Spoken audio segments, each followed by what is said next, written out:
Anda bisa kehilangan banyak berat badan tetapi tetap memiliki lemak perut. Hal ini karena lemak perut tidak hanya berada di bawah kulit Anda. Ada juga lemak visceral yang menumpuk di sekitar organ dalam Anda, seperti di sekitar lambung hati dan pankreas. Lemak inilah yang memicu berbagai penyakit kronis yang perlahan-lahan membunuh kita saat ini.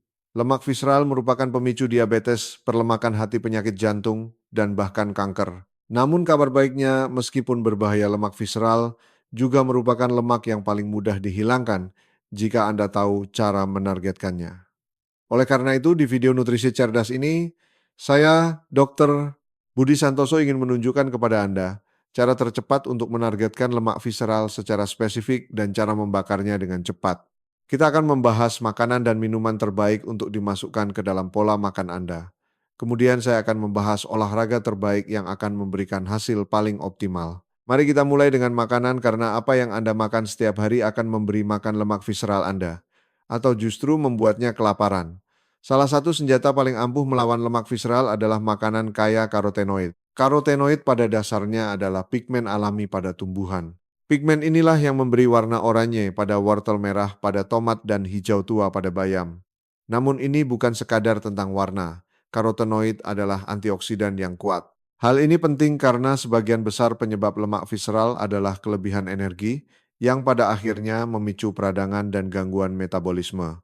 Karotenoid mengurangi stres tersebut dengan menetralkan radikal bebas, yaitu molekul tidak stabil yang merusak sel. Dengan menghilangkan radikal bebas, karotenoid membantu menstabilkan gen Anda. Secara khusus, karotenoid sebenarnya dapat membantu mengaktifkan gen yang membakar lebih banyak lemak dan menekan gen yang memerintahkan tubuh untuk menyimpan lemak. Terdapat sebuah studi menarik berupa uji coba acak tersamar ganda di Indonesia yang meneliti apakah asupan karotenoid memengaruhi lemak visceral. Hasilnya menunjukkan bahwa hanya dengan 8 minggu mengonsumsi sayuran kaya karotenoid, lemak visceral dapat berkurang. Hal ini terutama terlihat pada kelompok yang secara acak diberikan asupan tinggi likopen dan rendah lutein, yang dalam studi tersebut terdiri dari wortel dan sawi putih. Namun saya ingin menekankan bahwa keempat kelompok yang mengonsumsi sayuran kaya karotenoid berhasil menurunkan lemak visceral mereka. Lantas bagaimana cara mendapatkan karotenoid ini dari pola makan Anda? Caranya, konsumsilah sayuran berwarna-warni favorit Anda seperti wortel, ubi, jalar, paprika, bayam, dan labu. Hampir semua sayur atau buah berwarna-warni kemungkinan besar kaya akan suatu jenis karotenoid yang akan membantu Anda menghilangkan lemak visceral. Selain karotenoid, senyawa khusus lain yang perlu Anda sasar adalah katekin. Ini adalah polifenol flavonoid yang juga bertindak sebagai antioksidan dan berfungsi mengurangi peradangan. Cara favorit saya untuk mendapatkan katekin adalah dengan minum teh hijau. Anda tentu sering mendengar bahwa teh hijau membakar lemak, dan itu benar. Teh hijau mampu melakukannya karena kaya akan katekin. Senyawa ini pada dasarnya mengubah cara tubuh Anda menangani lemak, khususnya lemak visceral.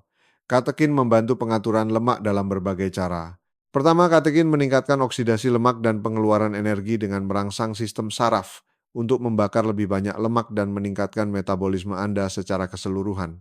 Selain itu, katekin juga menghambat enzim pemroses lemak seperti lipase, sehingga mencegah penyerapan lemak yang kita makan sejak awal. Alasan mengapa teh hijau begitu luar biasa adalah karena ia juga mengandung kafein yang dapat bekerja secara sinergis dengan katekin untuk meningkatkan pemanfaatan atau pembakaran lemak tersebut. Sebuah uji coba acak terkontrol plasebo tersamar ganda di Indonesia menunjukkan bahwa hanya dengan 12 minggu minum teh hijau yang diperkaya katekin, yaitu sekitar 600 mg katekin per hari, terjadi penurunan lemak visceral yang signifikan. Perlu diingat bahwa sebagian besar teh hijau tinggi kandungan katekin, tetapi untuk benar-benar memaksimalkan manfaatnya Anda sebaiknya memilih teh hijau yang diproses secara minimal, seperti teh matcha atau sencha. Pada dasarnya, segala sesuatu yang menghasilkan defisit energi atau defisit kalori akan membantu Anda menurunkan berat badan dan menghilangkan lemak visceral. Namun menargetkan makanan dan minuman yang tepat ini akan membantu Anda mencapai tujuan tersebut jauh lebih cepat. Setelah Anda mengatur asupan makanan dengan tepat, pola olahraga yang benar akan menjadi pengganda ajaib. Faktanya, jenis olahraga yang tepat adalah suatu keharusan untuk menghilangkan lemak visceral dengan cepat. Kita memiliki penelitian seperti meta-analisis dari 117 studi yang menunjukkan bahwa meskipun diet dan olahraga dapat mengurangi lemak visceral diet memiliki efek yang lebih besar pada penurunan berat badan total, sedangkan olahraga cenderung memiliki efek yang lebih unggul dalam mengurangi lemak visceral. Ada juga studi lama yang sangat menarik, yang menunjukkan betapa kuatnya dampak dari olahraga dosis kecil. Dalam studi ini hanya dengan 2 sesi bersepeda selama 45 menit per minggu pada 75% dari VO2 peak selama 2 bulan lemak visceral berkurang sebesar 48%. Hampir setengahnya hilang hanya dalam 2 bulan. Tidak hanya itu, kelompok ini juga meningkatkan sensitivitas insulin sebesar 41% dan kehilangan 18% lemak subkutan. Ini sama sekali bukan olahraga berat yang harus mereka lakukan 2 kali seminggu. Dalam studi tersebut, mereka mengukur intensitas sebagai VO2 peak, bukan VO2 max. Jadi sulit untuk memastikan secara persis seperti apa 75% itu bagi rata-rata peserta. Namun karena orang-orang dalam studi tersebut, kemungkinan besar bukan atlet profesional, saya Dr. Budi Santoso berasumsi VO2 peak mereka lebih rendah dari VO2 max atau rentang zona 3, yaitu sekitar 70 hingga 80% dari detak jantung maksimum. Jadi olahraga ini sebenarnya menempatkan mereka pada intensitas rendah hingga sedang. Ini adalah intensitas di mana Anda masih dapat bercakap-cakap dan berbicara dalam kalimat lengkap, tetapi suara Anda hanya terdengar sedikit terengah-engah. Tren menarik lainnya yang kita lihat dari penelitian-penelitian tersebut adalah bahwa berat badan total tetap hampir sama. Jadi ada perubahan luar biasa dalam penurunan lemak visceral dan peningkatan sensitivitas insulin mereka, meskipun tidak ada perubahan yang terukur pada timbangan. Ini adalah poin yang sangat penting yang selalu saya diskusikan dengan pasien-pasien saya. Jangan berkecil hati jika Anda sudah melakukan semua hal yang benar terkait nutrisi, gerakan, dan olahraga yang tepat, tetapi berat badan tidak kunjung turun. Seringkali timbangan adalah indikator yang cukup buruk untuk mengukur kemajuan Anda, karena angka pada timbangan tidak serta-merta menunjukkan perubahan komposisi tubuh dan hilangnya massa lemak Anda. Lalu apa jenis olahraga terbaik yang akan membantu Anda menghilangkan lemak visceral dengan cepat? Sebuah tinjauan sistematis dan meta-analisis terbaru yang mengkaji 84 uji coba terkontrol acak menunjukkan bahwa latihan aerobik intensitas tinggi dan latihan interval intensitas tinggi (HIIT) adalah modalitas olahraga yang paling efektif untuk mengurangi lemak visceral. Latihan beban tetap bermanfaat, tetapi tidak seefektif itu bila ditujukan secara spesifik untuk pengurangan lemak visceral. Ini bukan berarti Anda harus melupakan latihan beban. Faktanya latihan beban adalah suatu keharusan untuk mempertahankan massa otot Anda, dan ini penting untuk kesehatan serta metabolisme Anda secara keseluruhan. Namun jika Anda ingin menghilangkan lemak visceral dengan cepat dalam beberapa bulan ke depan, mungkin lebih baik untuk meningkatkan porsi kardio Anda. Jika kita harus memilih antara HIIT dan latihan aerobik, sebenarnya tidak ada perbedaan besar dalam hal efektivitas. Studi yang melihat perbandingan langsung menunjukkan bahwa kedua modalitas ini sangat mirip tanpa ada perbedaan yang signifikan secara statistik di antara keduanya pada orang dewasa. Jika Anda benar-benar ingin menggali data dan literaturnya, mungkin ada sedikit indikasi bahwa terkait latihan HIIT Anda bisa mendapatkan efektivitas yang sedikit lebih besar dengan berlari dibandingkan dengan bersepeda. Ada juga beberapa studi yang menunjukkan bahwa pada anak-anak dan dewasa muda di bawah usia 24 tahun, HIIT mungkin lebih efektif daripada latihan aerobik. Namun jujur saja kita hanya mempermasalahkan hal-hal kecil pada titik ini. Pada akhirnya menurut pandangan saya tidak masalah.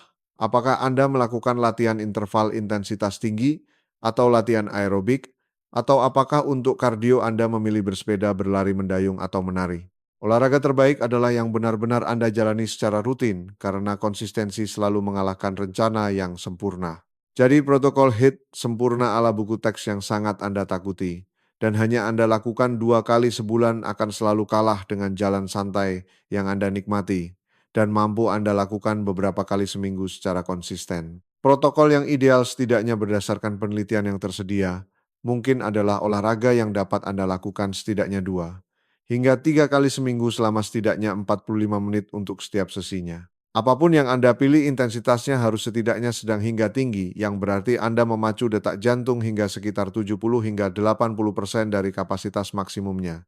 Jika Anda tidak suka mengukur atau melacak detak jantung, aturan praktis yang baik adalah melakukan tes bicara. Anda tahu bahwa Anda sedang melakukan aktivitas intensitas. Sedang jika Anda dapat berbicara dalam kalimat lengkap, tetapi terdengar sedikit kehabisan napas, Anda juga tahu bahwa Anda sedang melakukan olahraga intensitas tinggi jika Anda hanya dapat mengucapkan beberapa patah kata sebelum harus berhenti dan mengambil napas. Hal yang menakjubkan tentang olahraga adalah fakta bahwa efek yang Anda dapatkan bergantung pada dosisnya. Artinya semakin banyak Anda berolahraga, semakin baik hasilnya.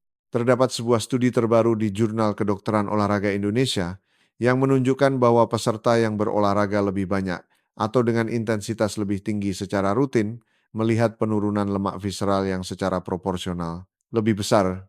Sebaliknya, mereka tidak melihat respons yang bergantung pada dosis tersebut dengan pembatasan kalori atau diet. Artinya ada batasan seberapa banyak Anda dapat membatasi kalori dan Anda benar-benar tidak akan melihat manfaat tambahan setelah titik tertentu. Jadi Anda tidak perlu membiarkan diri Anda kelaparan untuk menghilangkan lemak perut. Malah sebaliknya. Dapatkan asupan kalori yang cukup yang tetap membuat Anda berada dalam defisit kalori kecil. Lalu Anda dapat secara bertahap meningkatkan aktivitas dan olahraga jika Anda ingin menghilangkan lemak visceral dengan lebih cepat. Baiklah, saya harap informasi ini bermanfaat. Tetaplah sehat dan sampai jumpa di video nutrisi cerdas berikutnya.